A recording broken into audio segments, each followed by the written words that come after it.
Boa tarde a todos, todes e todas. Obrigada, Gilson.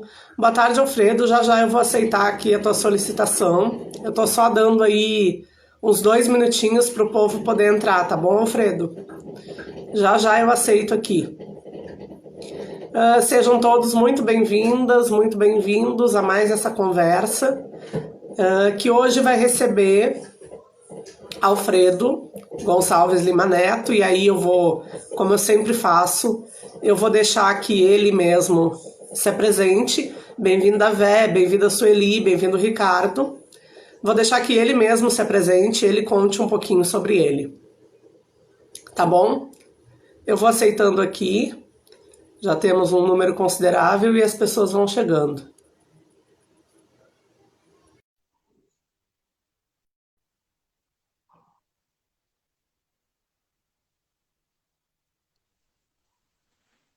Eu posso Boa colocar, tarde. hein? Oi. Eu Boa posso tarde. colocar o celular assim? Assim tu fica virado. É melhor virar assim. Aí tá bom. Tá, então eu vou tirar isso aqui. Deixa assim.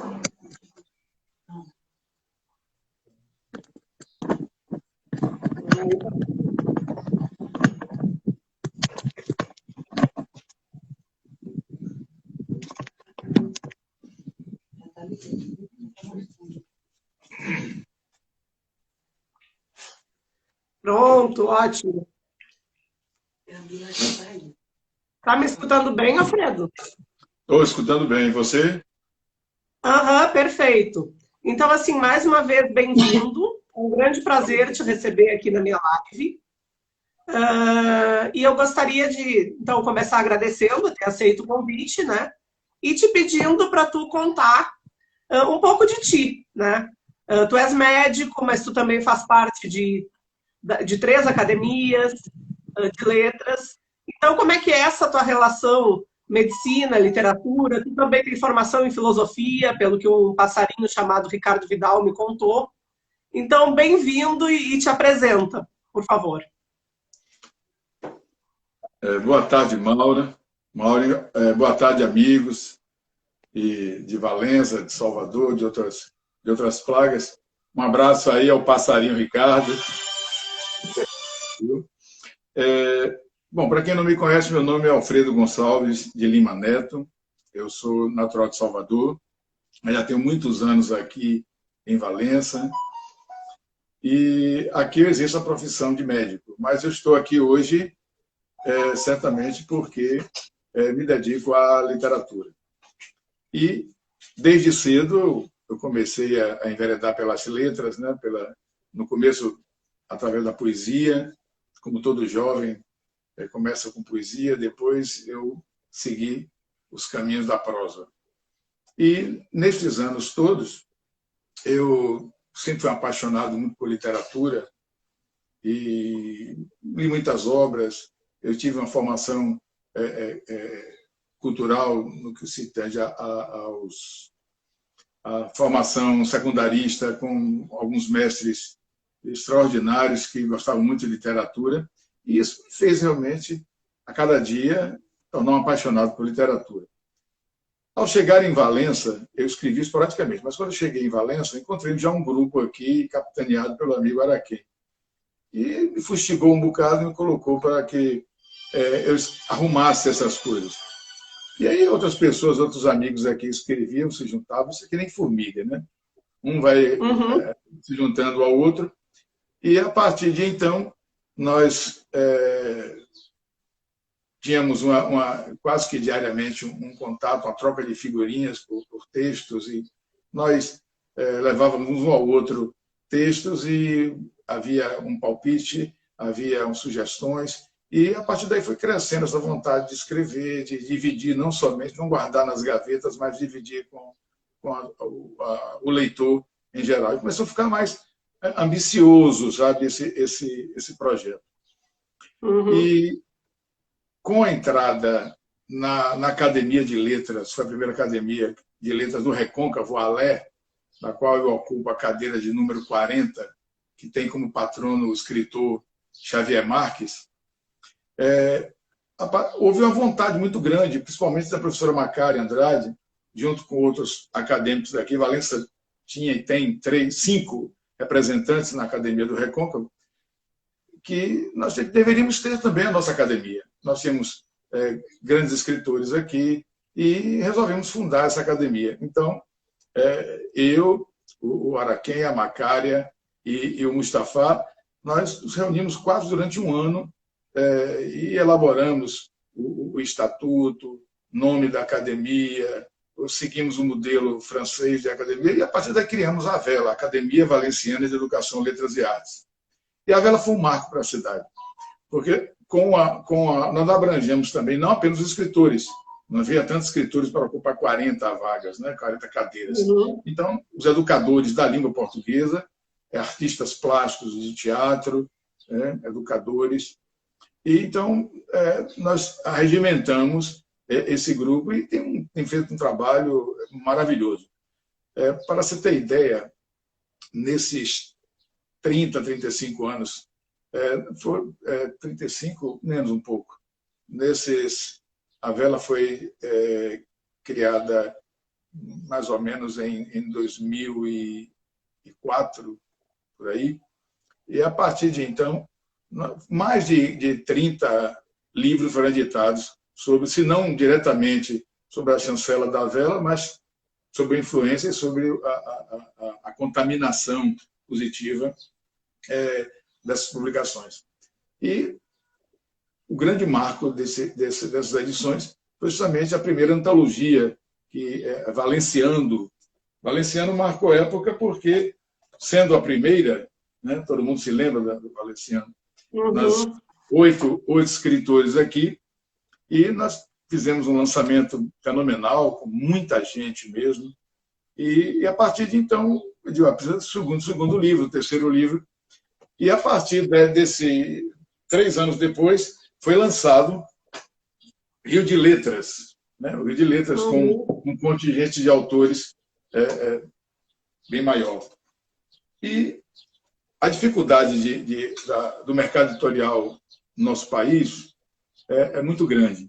Muito difícil você lançar um livro, além de sair caro, tem outro problema que é muito grave, que é a distribuição do livro. Esse sistema de distribuição talvez seja mais difícil ainda do que a confecção do livro. Porque, para quem não tem ideia do livro, além de ser um objeto muito minucioso, sabe, de confecção, você precisa fazer uma revisão bem apurada, você precisa fazer uma diagramação, você tem capa, você tem muitas coisas, né? Até chegar realmente, sair do forno, né? E quando você vai colocar nas livrarias, existe um sistema muito fechado, entendeu? Onde eles querem tirar leite das pedras. Eles querem tirar algum lucro, é claro, é uma livraria, dentro do sistema capitalista eles querem tirar, mas, infelizmente, o escritor é o que paga o pato, né? Depois nós fizemos o Trivial, que foi uma composição com eu, o Araquém e o Marcos Vieira, com uma mistura de poesia, prosa, né? E logo depois, aí eu já comecei a dar vontade de lançar um livro solo. E meu primeiro livro foi Os Encantos da Morte, né? Esse livro fez um lançamento aqui em Salvador, lancei na Livraria Saraiva, em Salvador, teve uma excelente saída esse livro. Foi um livro que alavancou. Logo depois eu comecei a participar de várias antologias nacionais pela RG Editora, que é uma antologia nacional, Conto Brasileiro Hoje. Eu já participei, esse aqui é o número 32, já participei de mais ou menos uns 13 a 14 edições dessas. Depois daí eu fui convidado para uma antologia em Salvador, né? Traços e Compassos, ela organizada por Miriam Salles, e começou a sequência de livros solos. O livro de contos, Dribles do Acaso. Lançamos depois aqui O Homem da Lupara Amarela. Isso aí. O Homem da Lupara Amarela, que é um romance, passado aqui na Bahia, na cidade de Jacobina e região, e tem como inspiração a obra Édipo Rei de Sófocles. Só que eu atualizo e coloco isso no começo do século passado, onde no curso da narrativa aparecem personagens reais, né? E no direito, obviamente, de edição, eu coloquei eles e vou, claro que me falando da ficção. E depois eu lancei, mais recentemente, outro livro de contos, O Cego Damião e Seu Cavalo de 12 Patas. Esse também está aqui. E, por último, um livro aqui, onde tem como parceiros aqui mais 6, eu e mais 6, confreiras e confrades, um livro de antologia poética, Esquinas da Alma, nós lançamos recentemente. Certo? Então, a partir disso aí, eu recentemente, também há um ano e meio atrás, fui convidado para participar, eu como rotariano, fui convidado a participar da ABROL, Bahia, que é a Academia Brasileira Rotária de Letras, onde há expoentes realmente de todo o interior do estado, da capital. Nós estamos agora preparando, já está no pré-logramento, para sair a nossa primeira revista literária da ABROL, e também outra revista literária está se organizando pela ALE, deve estar saindo dentro desses 2 meses. A pandemia atrapalhou um bocado, inclusive, o processo de divulgação. Sim. E é isso. Eu, aqui em Valença, além disso, eu sou médico, né? Trabalho na Prefeitura Municipal e também na Santa Casa. Trabalho pelo município de Itaperoá, no distrito de Camurugi, no PSF de lá. E, às vezes, eu brinco. Uma vez nós temos um lançamento de um livro do confrade Carlos Magno, de Melo, e ele colocou na biografia, ou, se não me engano, no discurso de posse, ele falou que era médico e escritor. E houve uma celeuma, porque não, você está aqui não é porque você é médico, você está aqui porque é escritor. Então, bom, eu sou escritor e médico.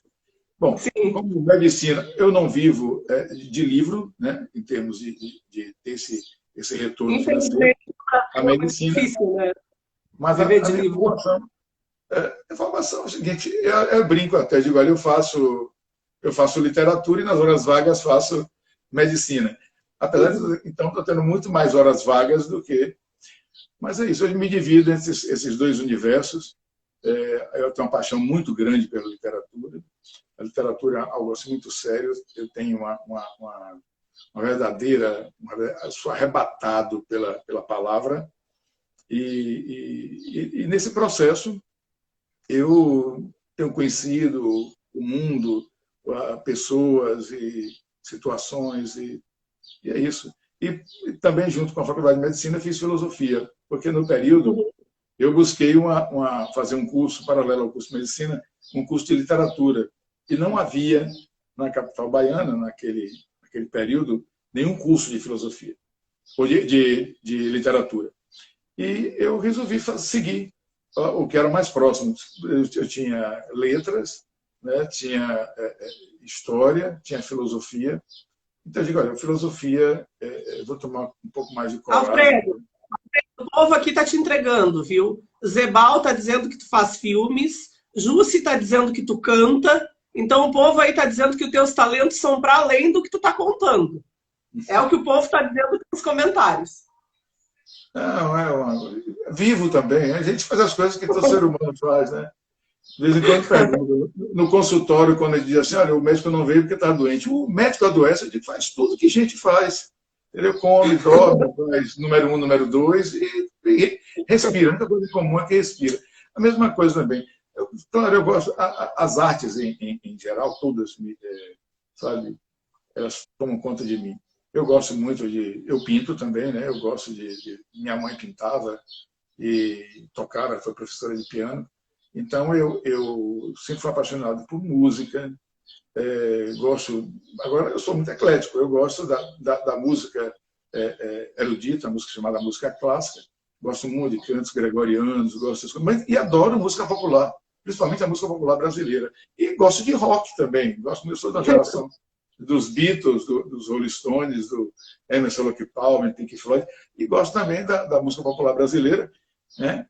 Eu convivi com alguns grandes compositores, fui colega de turma, de medicina, e no contato em Salvador com o Capinã, tive contatos com Diana Pequeno, e conheci esse pessoal todo na época da explosão cultural, em pleno regime da ditadura militar, e eu tive contatos, eu conheci algumas pessoas de artes plásticas, de cinema, minha colega do filho de Milton Santos, Miltinho, e Sérgio Rabinovitz, e Roberto Duarte, ou seja, tem uma gama de pessoas, o Paulo Lima.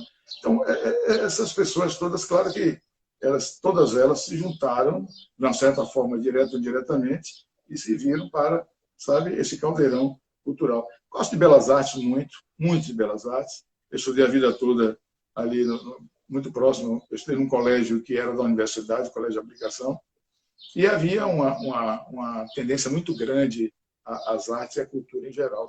Isso sou muito grato. Eu vou citar apenas uma pessoa, por justiça, Maria Conceição Paranhos, uma mulher extraordinária, uma escritora. Ao contrário de mim, ela largou medicina para se dedicar à literatura, ao teatro. Então, eu tive muitos colegas que largaram realmente a medicina pelo meio do caminho e foram fazer literatura, foram fazer artes, né? Paulo Lima, por exemplo, largou medicina no 2º para 3º ano e foi se dedicar à música, é maestro hoje na Bahia, professor, diretor da Escola de Música. Então, eu convivi sempre com esse meio, com esse grupo, né? Naquela ebulição cultural daquele período, nós fazíamos muita coisa às escondidas, porque não podia, você era sempre olhado, você era vigiado. Sim. E quis o destino que eu, chegando aqui, acabei encontrando o meu amigo Araquém, que tinha sido guerrilheiro, foi alvo da perseguição da ditadura militar. Então, ou seja, a cultura sempre esteve ao meu redor. E quanto a cantar, não, isso aí é só depois da 2ª dose, encontro alguém canta, e aí eu me arvoro a soltar o gogô. Mas é interessante tudo isso que tu está falando, Alfredo. Sim. Eu acho que eu estou mais que apresentando. Não, eu estou percebendo assim, que todas essas questões, a música, a pintura, tudo isso vai te formar um pouco também como escritor, né? Isso vai ter reflexo na tua escrita? Tu vai trazer essas influências da tua vida para a tua escrita ou não? Muito, muito, tudo isso. A sensibilidade realmente é lapidada, né? Você vai arregimentando tudo isso, amealhando tudo isso, e a partir daí, você, nesse caldeirão, como eu falei, você vai seguindo realmente de substância, de essência para o que você vai fazer. É bem verdade que, mais do que isso, é a literatura. A A literatura, os grandes mestres, os pequenos mestres e até os médios mestres, realmente, através de suas obras, eles me influenciaram bastante. E esse encantamento, sabe, essa história de sentar, me lembro quando eu era muito garoto, eu ouvia histórias de alguns tios, minha mãe, contando histórias. E essa narrativa, esse exercício de contar histórias, desde cedo realmente me encantou. E essa inquietude me fez com que eu diga, olha, eu vou tomar as rédeas também, eu vou começar a escrever, que eu também tenho algumas histórias para contar. Muita coisa por vivências, outras coisas por aprendizados, leituras, influências. Nós somos realmente influenciados pela vida à nossa volta. Né? Mas tudo aí, isso serviu para mim. Desculpa, pode terminar, perdão. Não, agora eu ia contar só um caso interessante. Eu estudei num colégio que, apesar de ser um colégio público, era federal, colégio de aplicação, um grande colégio, ele tinha uma quantidade, os alunos, em sua maioria, realmente eram abastados. E eram filhos da classe A de Salvador. E eu vim de classe média. Então, quando chegava no período de férias escolares, ao voltarmos, e é uma prática até hoje, os professores de língua portuguesa, né, português, eles pedem assim, vamos fazer uma redação, vocês vão contar o que vocês passaram nas férias, viram nas férias. Eu não faço isso, não. Eu não faço Mas isso. deixa eu colocar, isso teve um lado positivo. E aí, esses colegas meus começavam a contar, falando que foram à Disneylândia, que foram a Paris, que foram a Barcelona, que viajaram o mundo afora, aí, contando as belezas, os museus visitados, os parques de diversões. E eu não tinha família média, né, família classe média, eu não tinha isso. E aí eu partia para o papel e ia contar as minhas histórias. Minhas histórias eram nos quintais da minha casa, da vizinhança, com meus amigos, como eu ia contar como se preparava uma pipa, uma raia, como a gente chama em Salvador, uma raia, preparar um badog, e ia contar como se fazia num galho de árvore, fazia um balanço, uma gangorra. E essas coisas todas eu comecei a contar as histórias, os bang-bangs que a gente patrocinava. E quando eu lia isso na sala, os meninos ficavam encantados. Eles se encantavam muito mais do que com as histórias contadas de Mickey Mouse e de Donald. Então, aí eu disse, puxa, e eu era jovem, né, rapazinho, isso me levava realmente a um pouco de destaque com relação, principalmente das garotas. Eu digo, puxa, o caminho é por aqui. E aí eu contava aquelas histórias, e os meninos perguntavam para mim, garotos de 12, 13 anos, puxa, onde é essa Disneylândia que eu não conheço? Eu disse, essa Disneylândia fica tão próxima daqui, mas a maneira que você contava as histórias e a literatura que me chegava, que era de aventura naquele momento, né? Eu devorava Monteiro Lobato e Júlio Verne, o Conde de Monte Cristo, eu dividia aquelas histórias, Robson Crusoe. Então, tudo aquilo me chamava a atenção. E eu digo, olha, eu tenho um mundo do lado e tenho um mundo real. Talvez eu não possa conviver ao pé da letra como queria, né? Entre aspas, com esse mundo real. Então, eu vi que esse mundo inventado, esse mundo, sabe, criado, que vinha saltando ali, na pele, na ideia, no pensamento, que brotava da alma, aquele mundo era mais encantador.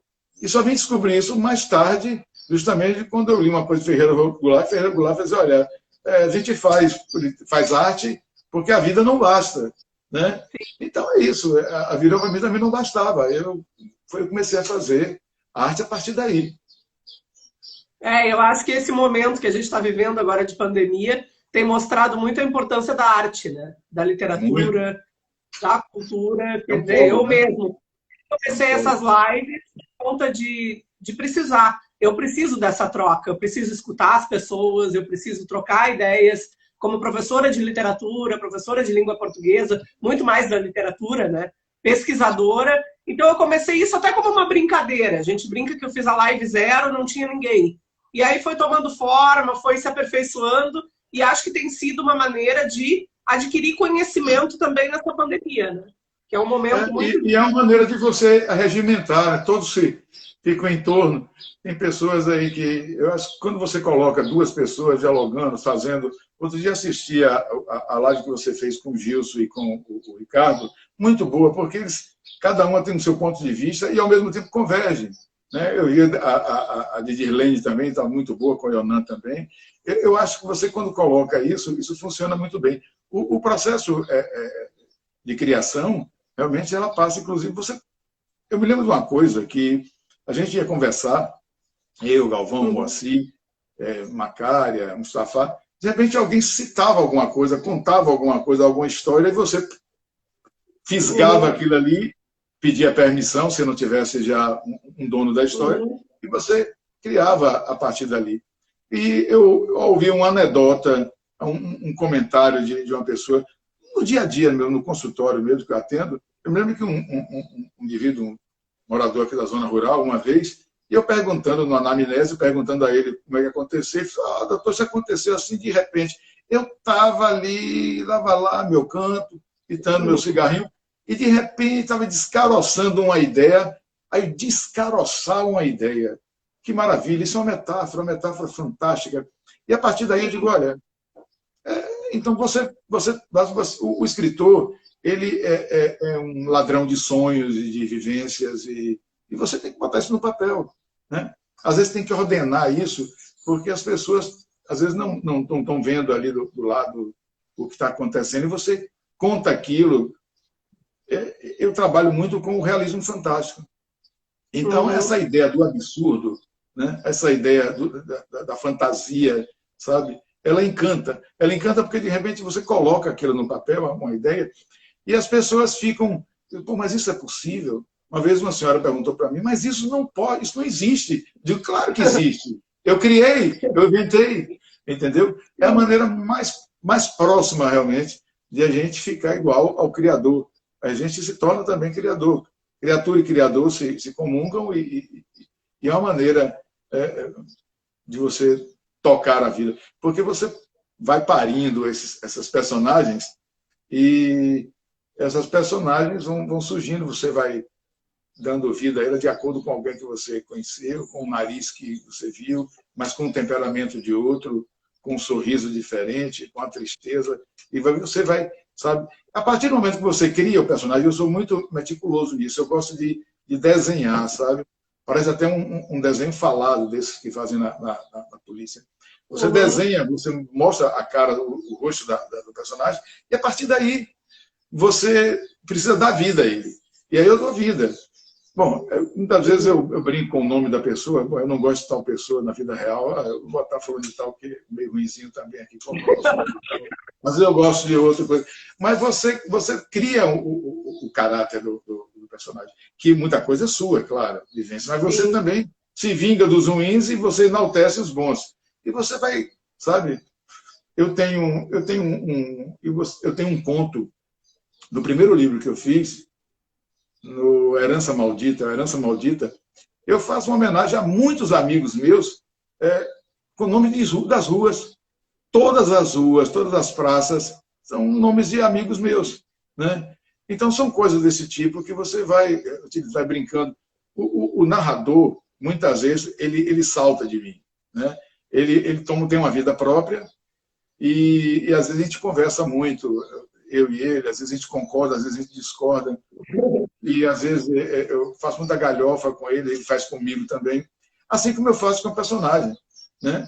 A personagem, você vai criando ela, tem hora que ela se desgarra e ganha uma vida própria e me domina. Porque tem duas maneiras que eu escrevo, né? Como eu escrevo. Eu, às vezes, escrevo, tenho uma ideia, sai uma coisa, um núcleo, um botão apenas, e a partir dali ele vai começar a florescer. E eu vou escrevendo, sabe, como capítulos, como dia a dia, como um folhetim, e ele vai crescendo, e essa história eu não tenho a princípio, eu tenho um começo. E ela vai, e tem vezes que eu mudo o rumo, muitas vezes, e até quando eu concluo. Isso é bem interessante, porque esse tipo de escrita, essa mecânica, é a que eu mais gosto, porque eu não sei como vai terminar. Né? A outra não, tem outras que eu tenho uma ideia do começo, meio e fim. E aí eu vou, às vezes eu paro, eu tenho uma pasta dos contos inacabados, e eu vou juntando lá, depois eu volto, pego. Às vezes eu pego uma ideia de um e emendo com o outro. Eu agora, recentemente, escrevi um livro, as vivências e as recordâncias de Aluana Carpideira. É uma história, uma saga de duas famílias no sertão da Bahia. E no meio aparecem alguns personagens que já fizeram parte de outros contos. E alguns aproveitei o conto inteiro e consegui emendar. Eu acho legal você, sabe, brincar também um pouco. É uma diversão para mim. Porque escrever é um ato solitário, né? Escrever muito solitário, quando você... Bom, solitário a prática, o exercer da escrita. Uhum. Mas você tem também uma companhia com você mesmo, os muitos eus, né? E Sim.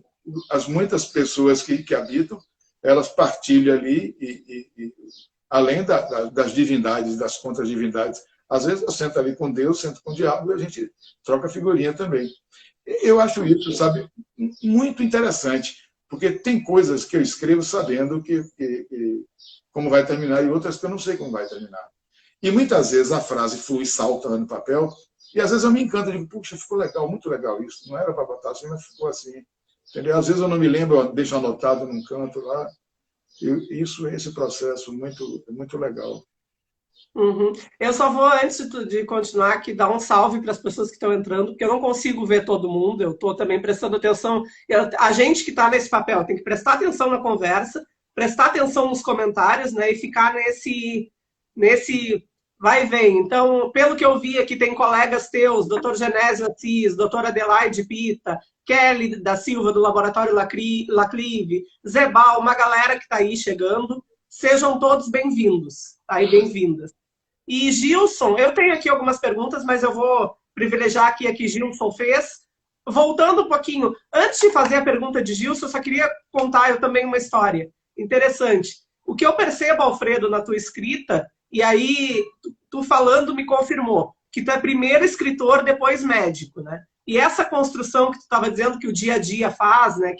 Que os teus tantos eus, mas também as pessoas com quem tu convive, estão na tua escrita, de uma situação que uma vez a gente passou mal, teve aqui um revertério, comeu alguma coisa que não fez bem e foi parar lá no hospital, e tu nos atendeu. Mas antes de atender, tu começou, olha o livro que eu estou escrevendo, e aqui tem um desenho, tem esse narrador, e aí Ricardo e tu começaram como escritores, bons escritores, que só a trocar figurinha, né, no consultório sobre o livro. Então, assim, é isso que mostra que tu és muito mais escritor do que médico, né? Tu és primeiro o escritor.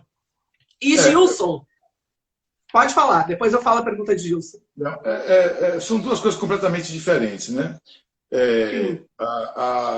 Eu utilizo a literatura para cuidar das almas alheias e a minha alma. Sim. E faço medicina para sustentar a parte orgânica minha, entendeu? E servir aos outros na parte orgânica também. Você sabe muito bem que quando o assunto vem, que nem pipoca. É que nem pipoca. Ninguém consegue comer uma pipoca só, começa a comer uma, duas, três, tá? Pipoca e amendoim é a mesma coisa. Então você encontra alguém para conversar, aquela rotina ali estafante do atendimento médico diário, entendeu? Então, de repente, alguém conversa, puxa um assunto, vai, soprou, a brasa vai. É legal esse lado humano, né? Não é só, o que eu quis dizer é que não é só o médico, né? E chega ali, como tu está dizendo. Os dois habitam.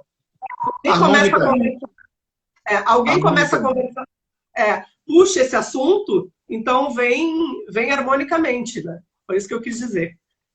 Gilson perguntou, quando tu estava falando lá da tua produção, dos teus livros, enfim, e tu tocasse na questão do realismo mágico, né? Ele pergunta se o mundo encantado da tua biografia vai aparecer nos Dribles do Acaso.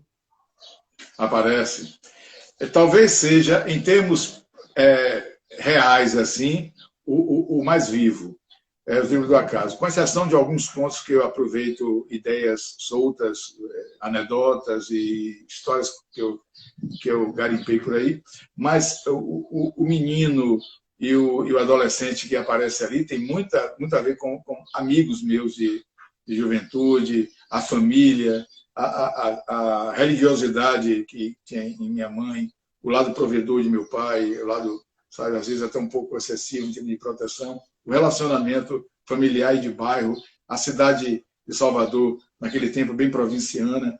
Então, é claro que ela é muito viva. Agora, é claro que tem coisas ali que você tem que deixar um pouco, não mapear e acrescentar algumas coisas que você gostaria que fosse, mas toda obra literária de qualquer autor tem a ver com sua vivência, tem a ver com ele, mesmo sem querer, ele muitas vezes ele é autobiográfico, sabe? Ou pelo menos nas entrelinhas ele tem sabe, tem um DNA do autor.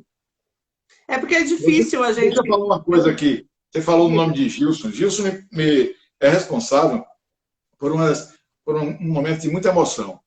Gilson apresentou uma tese dele, um trabalho dele, e que ele escolheu justamente a minha obra. E eu não pude ir no dia que ele apresentou, e depois ele teve a generosidade de fazer a apresentação depois. E foi uma apresentação, meu filho estava aqui em Valência, e nós assistimos juntos, e foi muito emocionante. Muito emocionante, eu tenho uma gratidão muito grande a ele. Ele tem um trabalho extraordinário de resgate aos autores, não somente de Valença, mas desde Nazaré, Aratuípe, a região Taperoá, essa região toda aqui, de trazer os escritores do século passado, sabe, da região. Ele faz comparações, ele faz análises, mas ele tem um trabalho de pesquisa extraordinário. Eu lamento apenas que ele deixou de fazer no nosso Valença agora, que era, eu esperava, eu tenho todos guardados os exemplares. Aquilo, você precisa editar um livro, e não você, mas, sabe, juntar a academia, os amigos, os escritores antigos, né, de nova geração, e depois os mais novos. Você tem um material vasto, entendeu? Ele, Dirlene, também tem feito um trabalho desse tipo, Justo também. Eu acho isso muito legal, sabe? Você sabe recuperar essa memória, essa história. Às vezes a gente passa por uma rua ali e o Augusto Guimarães, rua Zé Malta, e não sabe. Quem é esse aqui? Eu conheço ele, sim, é de minha rua, é uma transversal da minha rua. Não, fulano de tal escreveu isso. Então, esse resgate é muito importante. E nesse trabalho dele, ele me brindou realmente com a análise da minha obra, e eu sou eternamente grato a ele. Mas ele está dizendo aqui, desculpa, que tem um artigo para sair sobre o teu trabalho, que vamos aguardar. E parabéns pelo grande autor que você é, Alfredo. Inclusive, Alfredo, o Ricardo também tem, ele pode dizer aí nos comentários direitinho, ele tem já um dicionário pronto sobre a literatura valenciana, só precisa publicar. Ele vem escrevendo há muitos anos e também faz parte desse grupo, né, que é o Glican. À disposição dele no que for preciso, à disposição. Tem um grupo da União Brasileira de Escritores aqui da Bahia, também faço parte. Eles editaram, há uns 2 ou 3 anos atrás, o Dicionário de Escritores, Novos Escritores da Bahia. E tem uma foto com alguns trabalhos. E agora eles estão fazendo, né, o grupo lá está fazendo o do Nordeste. Claro que você vai deixar muita gente de fora, mas é interessante você catalogar esse pessoal e colocar, porque você vai, sabe, colocar na vitrine. Aquela coisa, a gente só compra o que a gente está vendo na vitrine, que está sendo mostrado, ou seja, a gente só acaba lendo o que a gente viu na estante, na livraria. Então é importante botar, realmente, colocar isso à vista, né, do possível leitor. Sim, aí, quando tu começou a falar, né, tu falou das antologias, né, que foram publicadas, algumas antologias em que tu tem produções tuas, mas também tem aquela coleção do Baixo Sul, né? Como é que tu vê essa publicação da coleção do Baixo Sul, né? Conta um pouco de como é que foi essa publicação, né? Qual é a importância dessa coleção, né? Se a gente destaca que não foi uma antologia, foi uma coleção, né? Que fala um pouco da história do Baixo Sul. Tem várias. Tem uma que é muito boa, mais jovem também, que o Ricardo faz parte, que é Os Quatro Ases e um Coringa, bem interessante.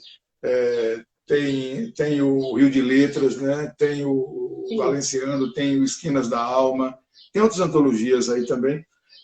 Isso é muito interessante. Tem os novos valencianos, né? Então,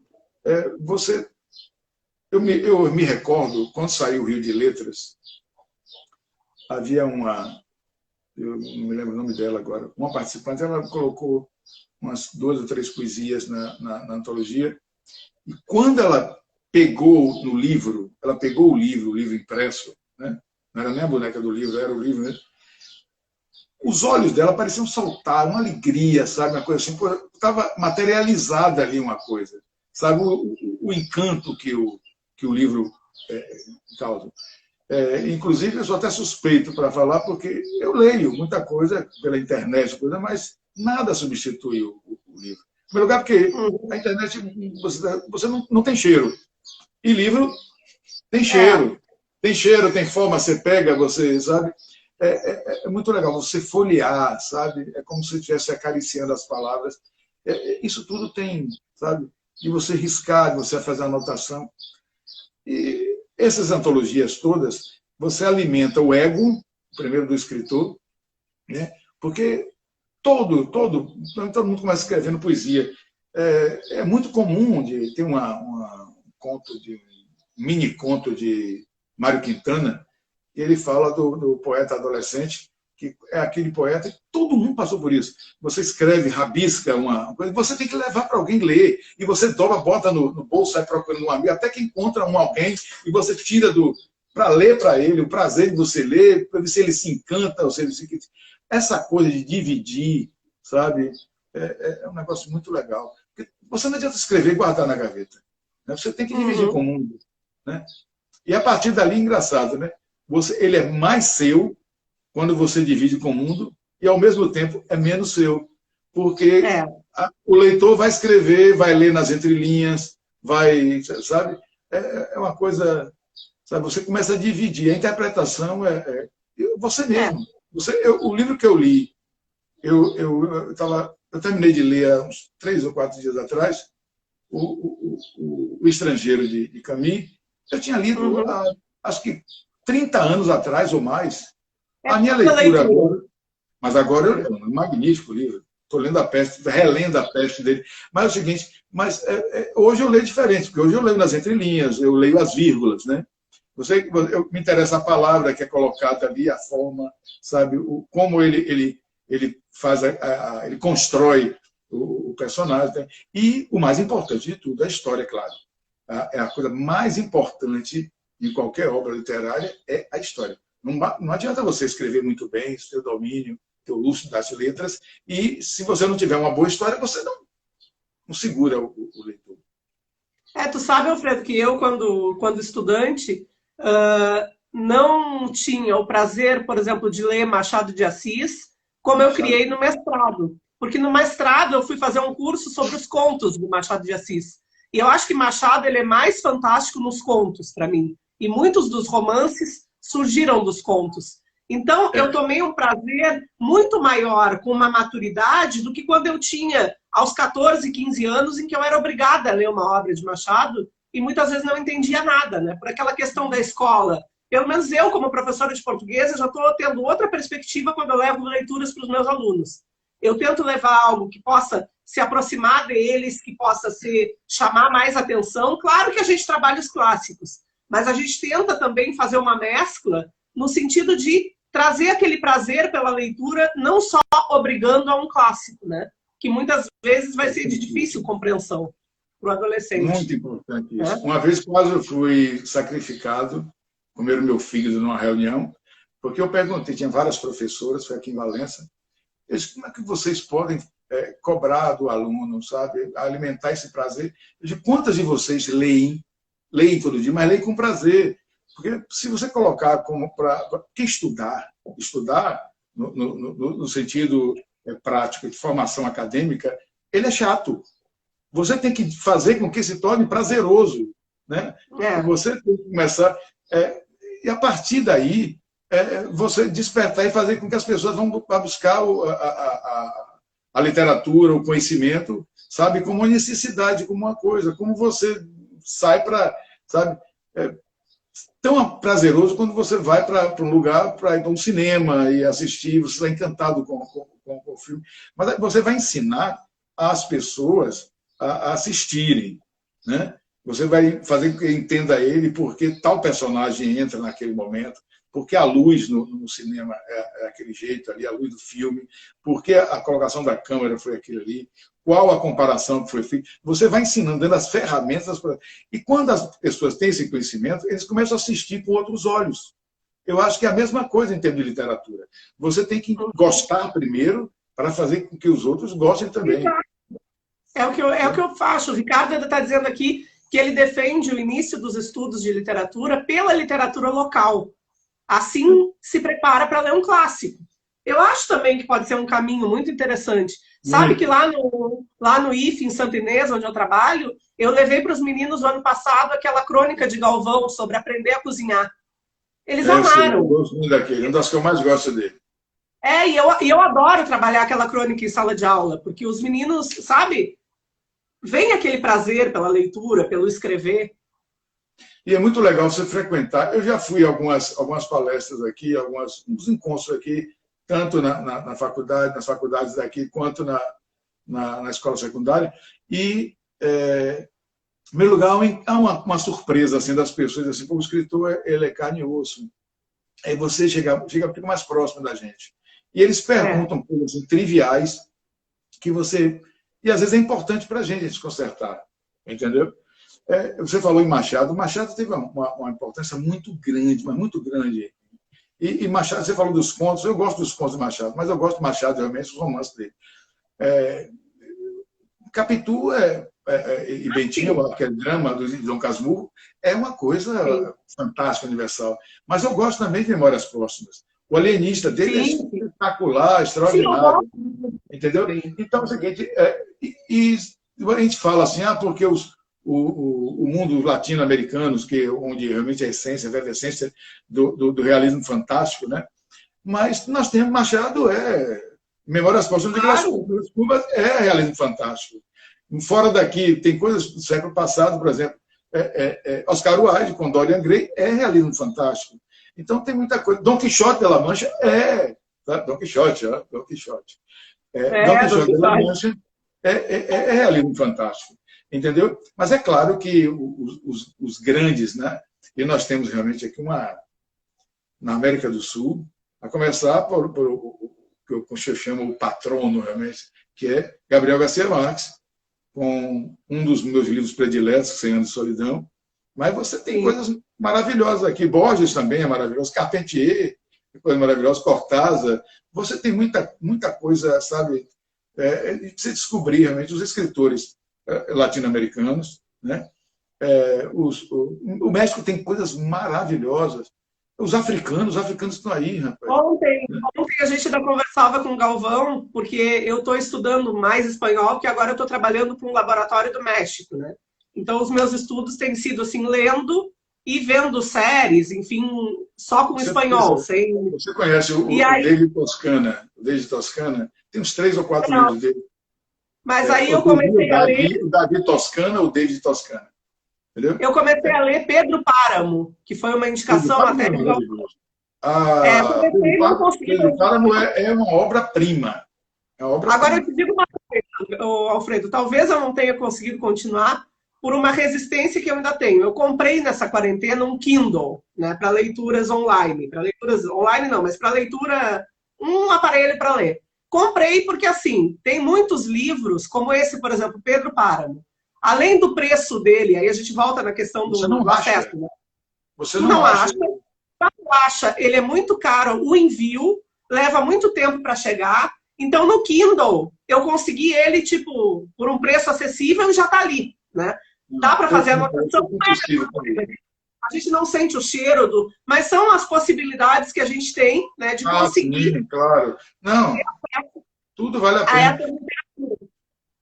Eu tive, quando eu era estudante, eu recordo uma vez que as livrarias eram quase todas no centro da cidade. Não havia, a cidade era restrita basicamente à área administrativa, em Salvador. E as livrarias ficavam ali entre a Praça da Sé e algumas ali até o Relógio de São Pedro. E eu, uma vez, tinha falecido o dono da livraria universitária, ali na Praça da Sé. E eu comprava sempre um livro, outro ali, dinheiro de estudante, pouco curto. Aí eu vi um movimento e fui até ali, desci do ônibus, vinha do colégio. Quando eu cheguei lá, eu soube que ele tinha falecido. E o filho dele, que não gostava muito de literatura, de livros, começou a vender os livros, a biblioteca do pai. E o pai tinha uma biblioteca extraordinária. E eu me lembro que eu subi rapidamente, devia ter mais umas 10 ou 12 pessoas, em 2 dias acabou a biblioteca dele. E eu saí pegando alguns livros, e encontrei preciosidades ali. Até livros autografados. Eu tenho um Carlos Drummond autografado, Conde Aprendiz autografado, Jorge Lima autografado. Entendeu? Uhum. Então é o seguinte, aí eu digo, poxa, então essa coisa do livro, eu sempre gostei de frequentar sebo. Aí você vai comprar livros no sebo, mas mesmo assim os livros já vêm destruídos um pouco, entendeu? E eles querem, quando é um livro difícil de se achar, eles querem vender muito caro. Mas eu continuo. Eu estou me vigiando para não entrar muito em livro. As livrarias estão, infelizmente, sendo fechadas, muitas delas, né? É uma tristeza. Mas a gente tem pedido livros pela internet e essa coisa do escambo de tomar emprestado de um de outro. Eu paro mesmo feio. 2 coisas. Tua esposa que está dizendo que tu gosta muito de Castro Alves. A outra é o seguinte, o Instagram, ele tem a questão do tempo. Aí chega um tempo, ele encerra. A gente vai encerrar e voltar para terminar a conversa, pode ser? Eu sei como é. Eu fecho aqui, salvo e volto, pode ser? Tudo bem. Aguardarei. Então, se tiver alguém esperando, a gente continua. Se tiver algum ouvinte aí. Oi? Se tiver alguém esperando para ouvir, aí eu voltarei.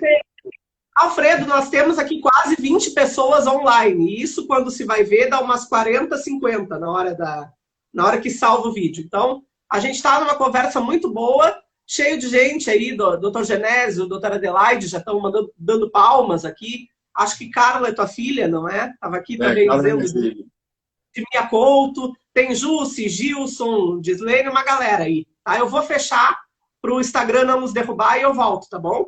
Tudo bem. 2 minutinhos. Espera aí.